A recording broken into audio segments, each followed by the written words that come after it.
Hey everyone, thank you so much for clicking on this Netflix review. The fact that you are willing to sacrifice a few minutes out of your day to consume my content really does mean the world to me. For those of you that are unaware, I review everything that gets released on Netflix. So if you're ever curious about whether something is good, bad, or completely mediocre, come to my channel and I will let you know. So let's start talking about today's review, Mortem, which was a series that I was expecting to be very paint by the numbers, but it pleasantly surprised me with its fresh take on elements and themes that we've seen explored in so many different movies, shows, and series. But ultimately, the show follows Leva, who is found in a field dead.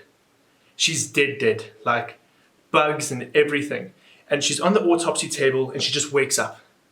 And the story of this series is her trying to figure out what the hell is happening and what are these changes I'm experiencing. And that is the basic premise for the show, but it is done so very well.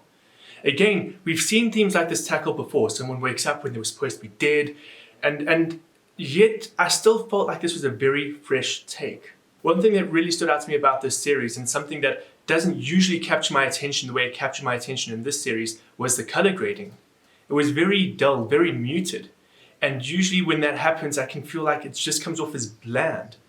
But the color grading did a great job to really push home the themes and elements of this series. The series has a very heavy focus on death and decay, and the color grading reflects that perfectly. We get a lot of grays, a lot of browns, very undersaturated colors. And so we really get immersed in this world of death, despair, and it's hilarious because the residents of the town are constantly saying, well, no one dies here. And yet within the series is a progressing number of deaths taking place. And that I just loved the juxtapositioning there. The color grading and how the residents of the town view the town are in such stark contrast that I just couldn't help but laugh every time the residents say, well, no one dies here. Okay, so you're gonna have to watch this series either dubbed or subbed. And I'm usually someone that's a bit of an apologist for dubs. I think dubbing can be really enjoyable when the voice actors do the job well. Unfortunately for this series, I feel like the dubbing really let the show down. And so I feel like if you really want to immerse yourself in this series, if you really want to enjoy it, I think you're going to have to watch it subbed.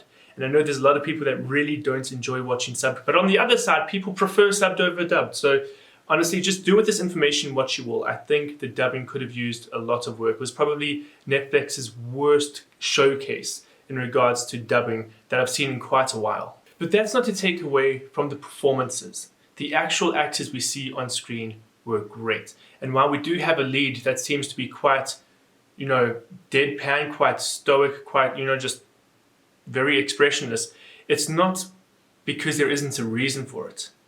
The actress does a great job of portraying emotion in a very muted way. Much like the color grading in the series, everything here can seem very plain.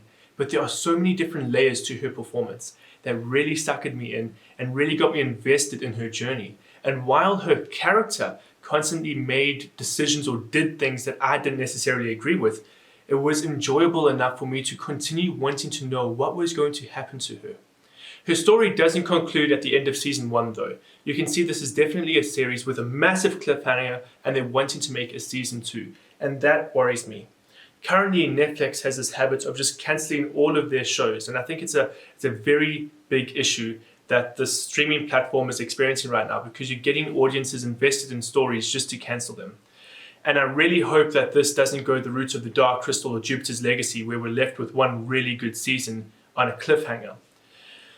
So I really hope that we get a season 2 out of this series. It's much in the same vein as Ragnarok. It's a great series that had the potential to slip under the radar, but there was that core audience that loved it, and over time it grew a larger audience. I really hope that this happens with this series as well, because it has the potential to be a great series that a lot of people can enjoy and invest their time into. I think the pacing was handled really well as well. As I've mentioned, we've got a very plain, very muted color grading or color palette, and the performances at many times can seem incredibly plain as well. Yet somehow everything seemed to flow so nicely, and I think pacing had a large part to do with that. The series never felt rushed, it never felt like it was too slow. everything was handled correctly. It gave the characters enough time to really process everything that's happened. This is a very introspective series where the characters have to process their emotions, and they're given enough time to do that. And we as the audience then are given enough time to process the emotions of the characters with them, allow us to immerse ourselves in their situations and in their day-to-day life. The biggest issue I have with this series is I just feel like not enough happens. There aren't enough inciting events or moments that are going to get you in, like, really pumped up and excited.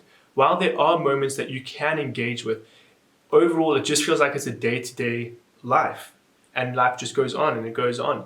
And while the subject matter is incredibly interesting and that initial grab, it grabs your attention, but at the end of the day, if you're someone that really needs to be stimulated 24/7 while watching a movie or series, I feel like you're going to really find it hard to enjoy yourself with this show. But guys, I would highly recommend this series. It's something I really enjoyed. It took me by surprise. As I mentioned earlier, I thought it'd be very paint by numbers, and that wasn't the case at all. It was a really good, fresh take on the tropes we've seen before in other movie shows and series. So I would really recommend it. But guys, thank you so much for watching my review. It means the world to me. I hope to see you in another one. Please subscribe if you haven't yet, and enjoy the rest of your day.